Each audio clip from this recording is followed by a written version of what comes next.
प्रज्ञा पुराण तीसरा मंडल छठा अध्याय और श्लोक नंबर 63 से जो पहले वाली कहानियां हैं उसमें से एक कहानी देखिए, बहुत ही खूबसूरत थी कि संत बने तब सत्संग हो। ये मैंने सुबह पढ़ी, बहुत ही खूबसूरत कहानी थी।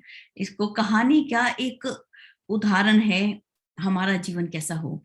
जैसे जो कपिल मुनि हुए तो गीता के अंदर भगवान कृष्ण ने कहा कि ऋषियों में मैं कपिल हूं या मुनियों में मैं कपिल हूं।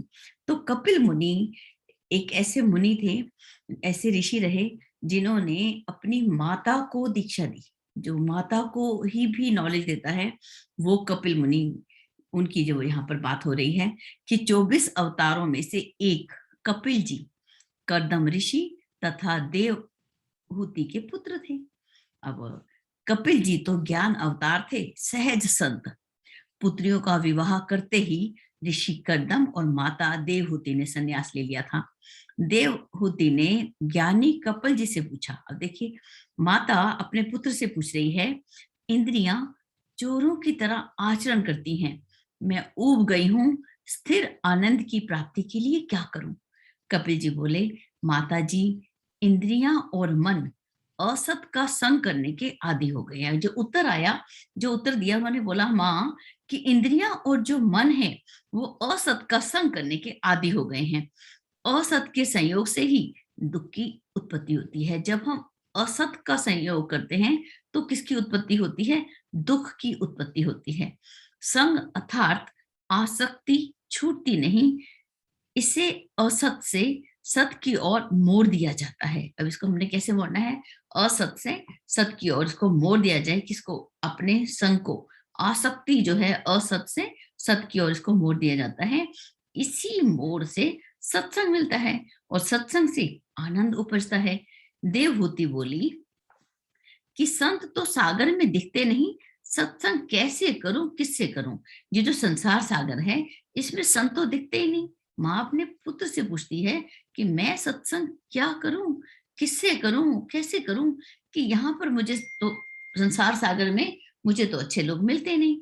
कपिल जी ने कहा, यदि ऐसा लगता है कि समझो अभी अपनी पाप दृष्टि का क्षय नहीं हुआ। जब तक पाप दृष्टि है, संत मिल भी जाएं तो भी उनके प्रति सद्भावना नहीं उपजती। कि अपनी ही दृष्टि यहाँ प्रॉब्लम है, अपने ही दृष्टिकोण को बदलने की बात है। कि अभी यदि ऐसा है कि हमें दूसरों के अंदर संत नहीं दिखाई देते, अच्छे लोग हमें आसपास दिखाई नहीं देते, सबके अंदर हमें बुराई ही दिखाई देती है, तो उस दृष्टि में तो ऐसा है कि हमें ही, हमारी ही प्रॉब्लम है, किसी और की नहीं है समस्या, हमारी ही है। तो आगे बोलते हैं कि यदि संत मिल भी जाएं तब भी उनके प्रति सद्भावना नहीं उपजती, क्योंकि अपनी दृष्टि में ही दोष है। उसके बिना उनके संग का लाभ उठाया ही नहीं जा सकता। जो स्वयं संत बनते हैं उन्हें संत मिल जाते हैं। अब देखिए, जो स्वयं संत बनते हैं, जो खुद को संत बनाना है, जो स्वयं संत बनते हैं उन्हें संत मिल जाते हैं। जब तक स्वयं सत्य से जुड़ने की उमंग नहीं उठती, सत्य दृष्टि पैदा नहीं होती और ये संसार दुष्टों से ही भरा दिखता है। स्वयं संत बने बिना न संत मिलते हैं और ना सत्संग होता है। तो देखिए, जब तक हम स्वयं संत नहीं बनते, जब तक हमें सत्संग भी नहीं मिलता। तो ये बहुत ही खूबसूरत कपिल ऋषि की, उन्होंने अपनी माता को इतना सुंदर जो ज्ञान दिया, तभी वो कपिल मुनि कहलाए। देखिए, कभी हम लोग बोलते हैं कि कपिल मुनि में ऐसा क्या था जो भगवान कृष्ण ने कहा कि ऋषियों में मैं कपिल हूं। तो कपिल कुछ तो होगा कि जिसके अंदर भगवान स्वयं आके अपने प्रकाशमान स्वरूप को बता रहे हैं। आगे चलते हैं, एक और कहानी है। कहानीकार गुलेरी एवं एच.सी. वेल्स ऐसे ही व्यक्ति हुए हैं जिन्होंने अपने समय में मात्र कथा साहित्य द्वारा विभिन्न वर्गों के लिए साहित्य का सृजन कर समय के प्रवाह को बदल दिया, लोगों में जिज्ञासा वृत्ति को बढ़ाया और व्यवहारिक समाधान प्रस्तुत किया। अब देखिए, जब हम कहानी सुनाते हैं बच्चों को तब उनके अंदर जिज्ञासा आती है। जब तक हम सुना ही नहीं रहे, जिज्ञासा को पैदा किया जाता है। जब तक यदि हम लग रहा है कि हम यहाँ पे प्रज्ञा पुराण पढ़ रहे हैं और जिज्ञासा यदि उठ नहीं रही, हमारे पास प्रश्न ही नहीं है, तो हमें इसका मतलब कि हमें अभी भी हमारा या तो हमारा इंटरेस्ट कम है, या हमें पढ़ाने वाले में अभी हुई वो हम इतने समर्थ नहीं हुए कि हमारी जिज्ञासा जो है बढ़ रही हो। जब जिज्ञासा वृत्ति को उन्होंने बढ़ाया और वृत्ति को बढ़ाने के बाद उनका समाधान भी किया, ऐसे एक व्यक्ति हुए हैं, ऐसे एक व्यक्ति के बारे में बता रहे हैं। कहते हैं, पारिवारिक सुविधाओं की दृष्टि से चंद्रधर शर्मा कोई बहुत अच्छी स्थिति में नहीं थे, फिर भी पिता ने अपने बालकों को सुयोग्य बनाने में सामर्थ्य भर प्रयत्न किया। हिमाचल प्रदेश से चलकर उनके पूर्वज जयपुर आ गए और वहां के पढ़ाई की। उनकी प्रतिभा से प्रभावित होकर उन्हें खेतरी स्टेट के बालकों को पढ़ाने के लिए नियुक्त किया गया। उसके बाद वो अजमेर चले गए, वहां से वो हिंदू विश्वविद्यालय में लंबे समय तक अध्यापन का कार्य करते रहे। देखिए, वैदिक संस्कृत, पाली, प्राकृत, अभ्रंश, बंगाली, मराठी, गुजराती, अंग्रेजी, हिंदी, लैटिन, जर्मन, फ्रेंच भाषाओं पर उन्होंने अच्छा अधिकार जो था वो प्राप्त कर लिया। यह सब उन्होंने अपने निजी प्रयास और पुरुषार्थ से अर्जित किया। अब ये उनका अपना प्रयास था, अपना पुरुषार्थ से हम क्या अर्जित करते हैं ये हमारे ऊपर है। हम लोग अपने अपने इंटरेस्ट के हिसाब से हम ज्ञान को अर्जित करते हैं। उन्होंने विभिन्न वर्गों के लिए कथा साहित्य लिखा, जो अपनी सरल भाषा के कारण बड़ा ही लोकप्रिय हुआ। वर्षों तक उन्होंने नागरी प्रचारणी सभा का सभापतित्व किया। अपने प्रतिभा का कारण वो अनवरत स्वाध्याय को बताते थे कि मेरी प्रतिभा का क्या कारण है। तो बोलते हैं, जो अनवरत रूप से जो मेरा स्वाध्याय चला, उसी के कारण जो है मैंने इतना जो ज्ञान को अर्जित किया। इसी को वो देवता का वरदान भी मानते थे कि ये ईश्वर की कृपा है जो हमारा स्वाध्याय के अंदर मन लग रहा है। इंग्लैंड के प्रख्यात वैज्ञानिक, कथा लेखक H.G. वेल्स अपने समय में विश्वविख्यात हो चुके थे। उनकी पुस्तकों का अनेक भाषाओं में अनुवाद हो चुका था। आर्थिक दृष्टि से वो घाटे में रहे। ये सुयोग उन्हें एक दुर्भाग्य की आड़ में ही हस्तगत हो सका कि एक बार कोई ऐसा हुआ, कुछ प्रॉब्लम आई होगी, तो उन्होंने अपनी आर्थिक दृष्टि को, आर्थिक संपन्नता को ना देखते हुए उन्होंने क्या किया कि उस समय का सदुपयोग करके स्वाध्याय किया। अब लिखते हैं आगे कि किशोर अवस्था में लड़कों के साथ खेलते हुए उनकी एक टांग टूट गई। इस सिलसिले में उन्हें लंबे समय तक अस्पताल रहना पड़ा। समय काटने के लिए उन्होंने पुस्तकों का सहारा लिया। उसके बाद मजा आने लगा, पुस्तकों में आनंद आने लगा। अस्पताल से छुट्टी भी मिल गई, लेकिन उन्होंने उसके बाद पुस्तकालय की शरण ली और उसका प्रतिफल ये हुआ कि अपने प्रिय विषय लेखन में असाधारण प्रतिभा अर्जित कर सके। अब यदि हमारे पास कोई कष्ट आता है तो हम कितने विचलित हो जाते हैं। हम कहते हैं कि अरे ईश्वर ने क्या करा, हमारे को तो कितना दुख आ गया, अब टांग टूट गई। लेकिन ये देखो कितना वो माना कि अरे टांग टूट गई, चलो अब बैठ के पढ़ाई करते हैं, और उठना है नहीं, कहीं जाना है नहीं।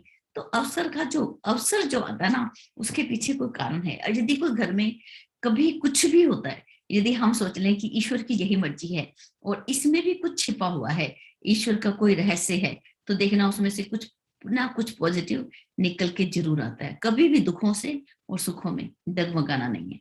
आगे चलते हैं, जो यहाँ पर अब श्लोक आता है 63 नंबर का। इन कथांकों में ऊंचा उठने वाले, आगे बढ़ने वाले श्रेष्ठ व्यक्तियों के उदाहरण इस प्रकार मस्तिष्क में घूमने लगते हैं, मानो वे सामने ही बैठे और अपना क्रिया कृत्य, अनुभव और उपदेश हमें प्रस्तुत कर रहे हों। कि ये जो हम कथा सुनाते हैं, बच्चों को कहानियां सुनाते हैं, कथांक सुनाते हैं, महापुरुषों का जीवन वृत्तांत सुनाते हैं, उसके ऐसे लगता है कि वो व्यक्ति जो जिसके बारे में हम बता रहे हैं वो हमारे सामने ही बैठे हों। इस प्रकार से हमारे अंदर घूमने लग जाते हैं और उनका उपदेश जो है बड़ा सरल हो जाता है अपने जीवन में उतारना। परिवार के लिए जिस प्रकार बहुत खर्च किया जाता है, समय दिया और श्रम किया जाता है, उसी प्रकार ये व्यवस्था भी होनी चाहिए कि परिजनों को स्वाध्याय और सत्संग का अवसर मिलता रहे।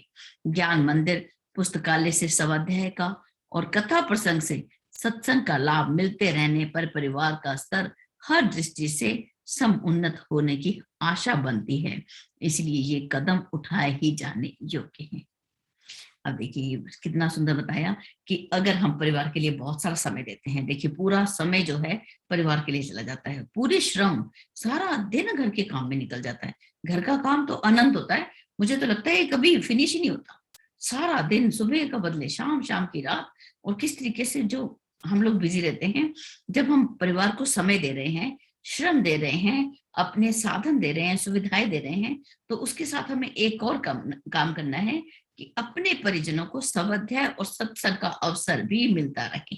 अपने अंदर जो ज्ञान मंदिर, अब हमारे अंदर घर के अंदर मंदिर होता है, इसी तरह ज्ञान मंदिर की रचना, पुस्तकालय, उन्हें स्वाध्याय का और कथा प्रसंग से सत्संग का लाभ सबको यदि मिलता है तो परिवार का स्तर जो है निश्चित रूप से ऊपर उठने लग जाता है, और इसलिए ये कदम उठाए ही जाने योग्य है। आगे चलते हैं, हम इसकी व्याख्या पढ़ लेते हैं एक बार। कथानकों का, जीवन चरित्र प्रसंगों का सबसे बड़ा लाभ यह है कि जिन महापुरुषों के हमें दर्शन नहीं हो सके, जिनके सत्संग का लाभ हम नहीं उठा सके, उनसे स्वाध्याय के माध्यम से प्रत्यक्ष भेंट का प्रयोजन सद जाता है। यह एक प्रकार से परोक्ष सत्संग है। ये सत्संग जो है प्रत्यक्ष नहीं है, परोक्ष है। उनके विचार सत साहित्य के पढ़ने सुनने से हमें उनसे स्वाध्याय के माध्यम से प्रत्यक्ष भेंट का प्रयोजन जो है सद जाता है। ये हो गया ना, ये कई बार लाइन जो है वो परिचय हो जाती है। उनके विचार सत साहित्य के पढ़ने सुनने से भी हमें मिलते हैं लाभ, जो प्रगति की दिशा में बढ़ने की दिशा धारा देते हैं। अब हम किसी का जीवन क्रम पढ़ लिया, मान लो हम सत्य ये है हरिश्चंद्र जी का, जब हमने जीवन चरित्र पढ़ा तो हमें लगता है कि अरे सच बोलने में इतनी ताकत होती है। जब महात्मा गांधी की जब हम पढ़ते थे कि छोटी छोटी एक पेंसिल भी खो गई तो उसको भी जब तक ढूंढ के रखते थे कि नहीं, मेरी किसी भी लापरवाही नहीं बरतनी, हर चीज को अपनी सही सही जगह पर रखना है। तो उनके जीवन वृतांत से हमें लगता है कि हमें जो है वो शिक्षा जो है वो अपने आप मिल जाती है, अपने आप से, और प्रत्यक्ष हमें दिखाई देती है, एक दिशा धारा मिलती है। ये तो हम जब गुरुदेव का साहित्य पढ़े तो कितनी दिशाएं मिली, कितना जीवन जो है आज लगता है कितनी पॉजिटिव थिंकिंग आ गई। कभी भी परिस्थितियां नेगेटिव हुई कितनी भी, तो लेकिन उसके अंदर से ना एक विचार निकल के आता ही है कि अरे ये तो इस तरीके से हो सकता है, इसमें नाराज होने की क्या बात है। ठीक है, परिवार के सदस्यों का जीवन स्तर ऊंचा उठाने, प्रगति पथ पर द्रुत गति से आगे बढ़ाने के लिए महापुरुषों का प्रत्यक्ष या परोक्ष मार्गदर्शन आवश्यक है। परोक्ष मार्गदर्शन घरेलू ज्ञान मंदिर पुस्तकालय से सहज सुलभ हो सकता है, इसलिए परिवार के प्रत्येक सदस्य को स्वाध्याय के प्रति रुचि जागृत करनी चाहिए। सत साहित्य का स्वाध्याय मात्र बौद्धिक विकास के लिए नहीं, आत्मिक विकास के लिए बहुत ही आवश्यक है। ये तो बहुत ही इंपॉर्टेंट लाइन है कि अगर हम सोचें कि हम स्वाध्याय किया तो हमारी जो है बौद्धिक, हमारी बुद्धि का विकास हुआ, लेकिन जो आत्मा का भोजन है वो साहित्य ही है। हम कितना भी भोजन कर लें, और यदि हम साहित्य नहीं पढ़ते ना तो देखना कि आत्मा, उस व्यक्ति को बहुत भूख लगती है, बहुत भूख लगेगी हर समय। यदि वो आत्मा को भोजन दे रहा है तो उसकी भूख जो है धीरे धीरे जो है वो अपने आप से संतुष्टि मिलने लग जाती है, भोजन में शांति मिलने लग जाती है। तो आत्मा का विकास हम कहाँ से कर सकते हैं? सत साहित्य से। साहित्य तो पढ़ रहे हैं लेकिन सत साहित्य से। योग साधना में भी स्वाध्याय साधना को एक अभिन्न अंग माना गया है। वह शौच, संतोष, तप और ईश्वर आराधना, इन चार के समान महत्वपूर्ण पांचवा नियम है। जो यम और नियम की हम बात करते हैं उसके अंदर आचार्य जी हमें बता रहे हैं कि शौच, संतोष, तप और ईश्वर आराधना के बाद जो पांचवा महत्वपूर्ण है वो है नियम। पांचवा कौन सा है? स्वाध्याय। आस्थाओं के अभिवर्धन एवं दृढ़ीकरण तथा चरित्र निर्माण के लिए स्वाध्याय अनिवार्य है। चलते हैं, अगली एक सुंदर सी कहानी है जो है सोक्रेट्स की थी शायद, चलिए पढ़ते हैं। सृष्टि में सर्वोत्तम वस्तु कौन है? एक बार एक मित्र ने सर जॉन हर्शल नामक प्रख्यात पाश्चात्य विद्वान से प्रश्न किया कि आपको सृष्टि में सबसे अच्छी वस्तु कौन सी लगी? तो उन्होंने मुस्कुराते हुए उत्तर दिया, भांति भांति के संयोग वियोग आए पर वह दृढ़ता पूर्वक मेरे साथ जीवन के सुख और आनंद का झरना बने रहे। मेरे खिलाफ हवा चले, लोग मुझे बुरा कहें, धिक्कारें, रास्ता रोके, उस समय मुझे बेपरवाह बना दे, जीवन में दुखों से मेरी ढाल बन जाए, ईश्वर से प्रार्थना करने का अवसर मुझे मिले तो मैं एक ही निवेदन करूंगा, चाहे कितनी भी विपरीत परिस्थितियां क्यों ना आ जाएं, तब भी मैं एक ही निवेदन करूंगा, हे प्रभु मुझे विद्या पढ़ते रहने की रुचि दे। सबसे बड़ी प्रार्थना है कि हे ईश्वर, मेरी जो रुचि है, मेरा जो इंटरेस्ट है, मेरी आत्मा की जो भूख है, वो विद्या पढ़ते रहने से ही मेरी संतुष्टि मिलती रहे। मेरा जो इंटरेस्ट है वो विद्या में ही, विद्या मुझे जरूर दे। विद्यादान चदही में, ठीक है, विद्यादान तो जरूर ईश्वर से हमें मांगना चाहिए, ठीक है। ज्ञान के धार्मिक महत्व को घटाए बिना यहाँ मैंने केवल उसके सांसारिक लाभ बताए हैं। विद्या की अभिरुचि कैसी आनंददायिनी है, संतोष का कैसा उन्मुक्त साधन है, इतना ही मैंने यहाँ पर स्पष्ट किया है। तो ये बहुत ही खूबसूरत कि ईश्वर से मांगने की वस्तु क्या है। वो कहते हैं जो मांगे ठाकर अपने से सोई सोई देवे। हमें तो बहुत ही सावधानी से ईश्वर से मांगना चाहिए। अगर हमने कोई गलत वस्तु मांग ली तो उसका जो है अंत जो है ना, तो उसके बाद जब हम कभी सोचे पीछे जाके अपनी लाइफ में, मैं पीछे जाके कई बार देखा कि अरे मैंने उस समय भगवान से क्या मांगा और मुझे मांगना क्या चाहिए था। हमें सद्बुद्धि मांगनी चाहिए थी, विवेक मांगना चाहिए था और विद्या मांगनी चाहिए थी, और हम क्या क्या मांगते रहे। चलते हैं आगे। एक और बहुत सुंदर कहानी आती है। गरीबी स्वाध्याय में बाधक नहीं है। ये बात तो बिल्कुल पक्की है कि अगर हम गरीब हैं लेकिन स्वाध्याय के अंदर उसकी कोई बाधा नहीं बनती। देखते हैं कैसे है कहानी। प्राचीन काल में स्वाध्याय लोगों की एक स्वाभाविक वृत्ति हुआ करती थी। ये तो मुझे भी पता है, मेरे पिताजी हमेशा पढ़ते रहते थे। अब उनके पीछे दादाजी का मुझे नहीं पता, क्योंकि हम लोग अपने गुरु के संपर्क में ज्यादा थे कि अपने दादा और दादी के संपर्क में हमारा से सौभाग्य था, या इसको सौभाग्य नहीं कहेंगे कि उन लोगों का सानिध्य मुझे नहीं मिला, लेकिन हाँ गुरु का सानिध्य, हमारे जो परिवार के गुरु थे उनका सानिध्य हमें मिला था। तो मैंने देखा अपने पिताजी को पढ़ते हुए कि वो कितना ज्यादा उर्दू में रीडिंग किया करते थे।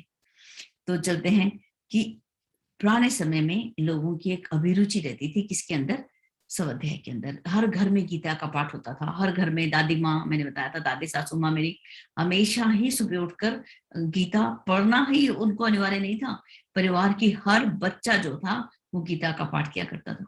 हर और कंपलसरी था, सुबह उठो स्नान करो पहले गीता का पाठ करना है। तो ये सच बात है कि स्वाभाविक रीति से। चलिए आगे पढ़ते हैं। काव्य शास्त्र विनोदेन कालो गच्छति धीताम का सिद्धांत सभी मानते हैं। भारतीय संस्कृति की प्रत्येक देवी सरस्वती की लोग आजीवन उपासना किया करते थे, और इस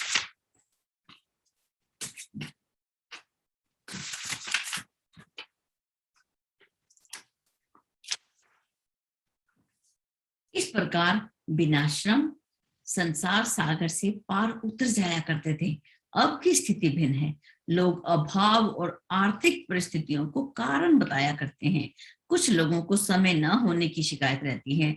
मूल बात यह है कि ऐसे व्यक्तियों को विद्या अध्ययन का न महत्व ही मालूम होता है, न उनकी रुचि ही होती है।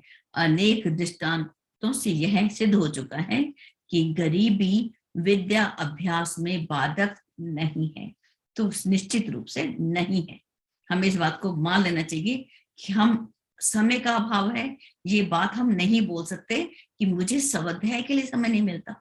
अगर हम अपनी किचन के अंदर भी एक दो पेज किताब खोल के साइड में रख लें और साथ साथ किचन में काम करते रहें। प्रज्ञा पुराण को हमें सजाने की वस्तु नहीं है कि हम मंदिर में जाएंगे वहीं बैठ के पढ़ेंगे। किचन की उसमें खुली हो, साथ साथ आटा भी गूंद रहे हैं तो साथ में हम पढ़ सकते हैं। हम गृहिणियों की तरह ही बात करेंगे। और हम कितने भी बिजी क्यों ना हो, कितना भी अगर हमें स्वाध्याय को अपने स्टडी के लिए टाइम नहीं मिलता, अपनी समीक्षा के लिए टाइम नहीं मिलता, तो जीवन उन्नत हो नहीं सकता। निश्चित बात है ये।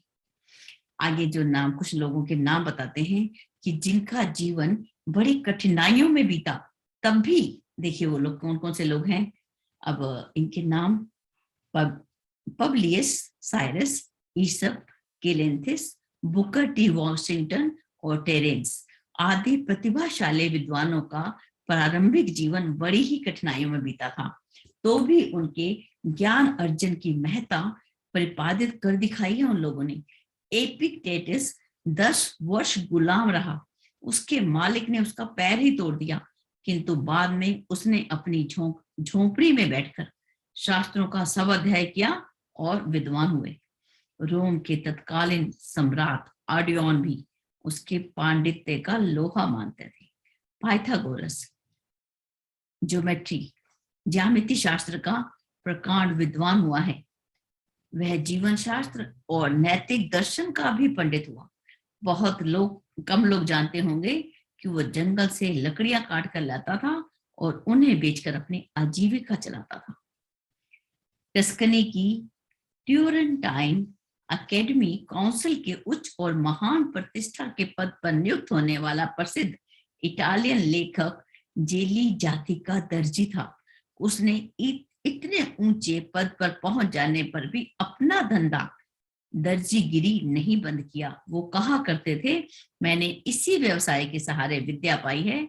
मुझे ज्ञान से इतना प्रेम हो गया है कि अपनी इस आजीविका के सहारे मृत्यु पर्यंत ज्ञान अर्जन करते रहने की हार्दिक अभिलाषा है। सबसे बड़ी अभिलाषा, मैंने इसी व्यवसाय के सहारे विद्या पाई है और इसी व्यवसाय के सहारे मैं जीवन भर रहूंगा और साथ में अपनी विद्या को अर्जित करूंगा। और जिस प्रकार से महात्मा कबीरदास चादर बुनते रहते और साथ में अपनी ईश्वर का ध्यान करते रहते। चदरिया, वो जो चादर बुनते बुनते जो जीवन रूपी जो चादर है, जो चदरिया है, शरीर रूपी चादर है, वो भी उन्होंने उसको अमर कर डाला। चदरिया झीनी रे झीनी, बहुत ही खूबसूरत। हम एक एक व्यक्ति को हम समझ सकते हैं कि अगर धन का संकट है तब भी हम ये नहीं कह सकते कि हमें सब अध्याय के लिए समय नहीं मिलता, ये बहाना नहीं चलेगा। इटली का मेटासियासियो जब बालक था तो शहर की सड़कों में गाने जाया करता था, गाना गाने का काम करते थे। उससे जो पैसे मिलते उनकी किताबें और पत्र पत्रिकाएं खरीदकर अधिकांश समय पढ़ने में लगाया करते थे। अंत में उसकी भावना सिद्ध हुई, वो एक दिन इटली का मशहूर कवि हुआ। डॉक्टर जॉन प्रीडा जो ब्रूस्टर के पोप नियुक्त हुए थे, उन्हें पढ़ने की अभिलाषा इतनी तीव्र हुई थी कि वे ऑक्सफोर्ड तक पैदल ही चले गए थे। फीस और खाने के लिए कोई सहारा नहीं था, इसलिए वो कॉलेज के हॉस्टल में काम करने वाले रसोइये की मदद करते थे। उन्हीं से वो इतने पैसे मिल जाते थे जिससे फीस और रोटी का साधन बन जाता था। वनस्पति शास्त्र के जन्मदाता मोनियस भी इसी तरह एक मोची के पास काम करते हुए उन्होंने पढ़ाई की थी। ये उदाहरण इसीलिए दे जा रहे हैं कि आर्थिक स्थिति विपरीत हो तब भी ज्ञान की आराधना की जा सकती है। ज्ञान ही धन और ज्ञान ही जीवन है। वह ज्ञान ही क्या है? धन। और ज्ञान क्या है? जीवन। उसके लिए किया गया कोई भी बलिदान व्यर्थ नहीं जाता। तो इसलिए शास्त्रकारों ने संदेश दिया है, इसको संस्कृत नहीं पढ़ते, हिंदी पढ़ लेते हैं। हे मनुष्यों, उम्र बीत जाने पर भी यदि विद्या प्राप्त करने के लिए प्रयत्नशील हो तो तुम निश्चय ही बुद्धिमान हो। विद्या इस जीवन में फलवती न हुई तो भी दूसरे जन्मों में वह आपके लिए सुलभ बन जाएगी। महापुरुषों के जीवन तथा उनसे संबंधित घटनाक्रमों के अध्ययन से प्रत्यक्ष या परोक्ष प्रेरणाएं ग्रहण की जा सकती हैं। तो इतने सारे महापुरुषों के उदाहरण गुरु जी ने हमको दिए, किस लिए? हमारा मार्गदर्शन करने के लिए कि देखो हम पढ़ सकते हैं किसी भी उम्र में, किसी भी आयु में जब जागे। और एक बात और बताऊं कि जब हम परिवार के अंदर, आप ध्यान रखना कि जो लोग प्रज्ञा पुराण या अच्छे शास्त्र गीता रामायण पढ़ते हैं तो निश्चित उन लोगों का एक तो वर्चस्व भी ज्यादा होता है और वो लोग आपका मार्गदर्शन भी जरूर करते हैं। यदि आपके घर में कोई बच्चा अगर विद्या पढ़ रहा है, प्रज्ञा पुराण या प्रज्ञा उपनिषद या गीता से संबंध है या उससे किसी अच्छी पुस्तक से संबंध है, तो निश्चित रूप से उसके पास बैठकर उसका कहना जरूर मानना चाहिए। हमारी दादी माँ जब गीता का रोज पाठ किया करती थी तो मुझे अच्छे से याद है, मेरे ससुर हमेशा माँ के पास जाते थे और जब भी कोई समस्या होती थी ना तो दादी माँ के पास बैठकर ही पूछ के आते थे कि माँ क्या करूं। तो हम सोचते थे क्यों जाते दादी माँ के पास। आज देखो हम समझ सकते हैं कि वो दादी माँ के पास क्यों जाते थे। कि उनके पास विवेक होता है, ठीक है, और वो हर परिस्थिति में पॉजिटिव रहते हैं। ऐसे लोग वो कभी नेगेटिव नहीं होते, उनको मालूम होता है कि ईश्वर ने कोई ना कोई रास्ता बनाया है, हमारे आगे बढ़ने की वो प्रेरणा दे रहा है। चलते हैं, बहुत ही खूबसूरत। आज जब एक्सीडेंट की बात हुई तो उस बात को मैं आपको आपके साथ शेयर करती हूँ। चलिए, आज एक बार क्या हुआ